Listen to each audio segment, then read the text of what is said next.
Nanny of the Maroons. This story is one of the most historical events that took place during the 18th century.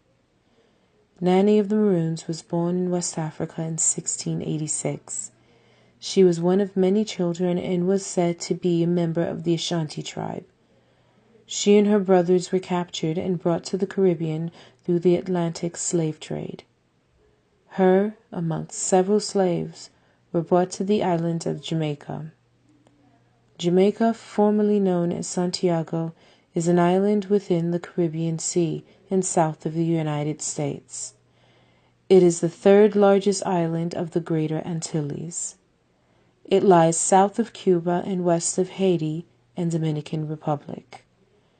The island was the home of the native indigenous Arawak and Tejanos. Jamaica was under the Spanish rule following the discovery of Christopher Columbus in 1494. It remained one of the possessions of Spain until 1655. England conquered the island and renamed it Jamaica. Under British rule, Jamaica became the leading exporter of sugar, with its plantation economy and the imports of slaves from Africa. Upon arrival in Jamaica, Nanny and her brothers were sold to a plantation owner in St. Thomas Parish. During this time, there were several attempts at revolts by the slaves within the Caribbean and South America, as well as the Americas. Many of these attempts resulted in the death and not successful. One night, while making an attempt to escape, Nanny and her 4 brothers, Akapung, Kujo, Johnny, and Kwa, ran away and escaped in the area we now call Blue Mountain, or north of the parish of St. Thomas. This movement by Nanny and her siblings would spark the beginning of years of rebellions on the island.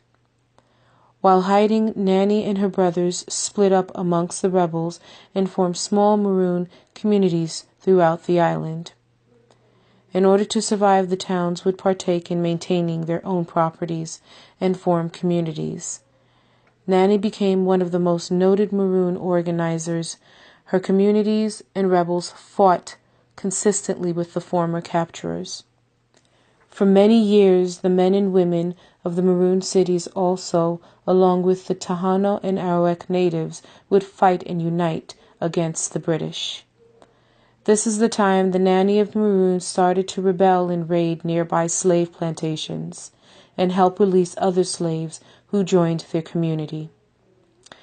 In fear of losing their slaves, many Europeans fought to destroy the small communities of free slaves. Nanny was often commended for her years of defending her community and was rumored to have an advantage due to African practice of obeah.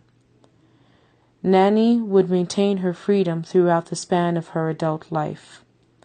It is said that she formed one of the largest Maroon communities in the island and helped free 1,000 slaves in Jamaica. Her influence was massive and resulted in many vicious results against the British. Many of them took place after her death.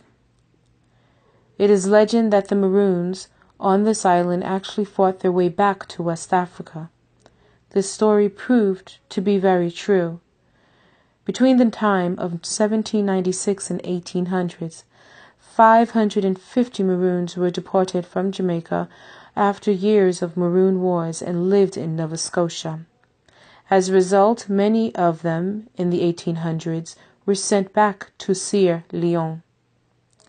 Nanny of the Maroons died a free woman in 1733 and was able to maintain her freedom and the freedom of her community.